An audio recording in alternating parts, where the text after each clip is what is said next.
સુરત શહેરના બેસ્તાન વિસ્તારમાં થયેલા ચીલ ઝડપના ગુનાનો બેસ્તાન પોલીસે સફળતાપૂર્વક ભેદ ઉકેલ્યો છે.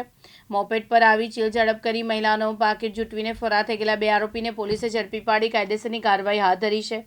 બેસ્તાન વિસ્તારમાં રિક્ષામાં બેસેલી એક મહિલાનો પાકીટ મોપેડ પર આવેલા 2 શખ્સોએ અચાનક જૂટવી લીધો હતો.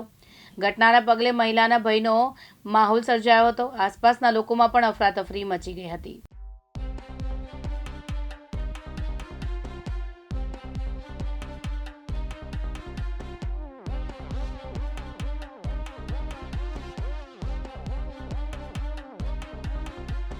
ગઈ તારીખ 13/1/2026ના રોજ ભેસ્તાન પોલીસ સ્ટેશનમાં ફરિયાદી છે અલોક કુમાર ઓમપ્રકાશ રાય ભેસ્તાન એરિયામાં એની પત્ની સાથે જતા હતા રિક્ષામાં.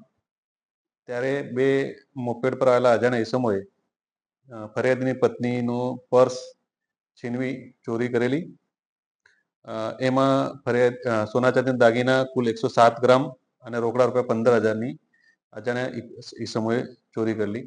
ભેસ્તાન પીઆઈ ગાબાની સાહેબ અને સર્વેલન્સ સ્ટાફના માણસોએ આ ડિટેક્ટ કરવા માટે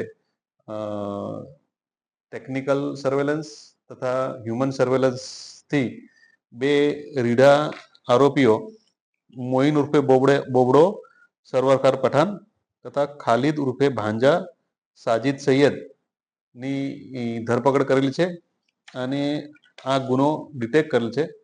અને ચોરીમાં ગયેલ મુદ્દામાલ પૈકી 65 ગ્રામ સોનું પણ રિકવર કરેલ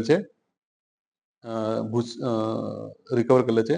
આરોપીઓનો ગુનાહિત ઇતિહાસ લગભગ 5 ગુનાઓમાં અગાઉ પણ એ સંડોવાયેલ છે અને આગળની કાયદેસરની કાર્યવાહી ભેસ્તાન પોલીસ દ્વારા હાથ ધરવામાં આવેલ છે. યાસીન દારા, દિવ્યાંગ ન્યૂઝ, સુરત.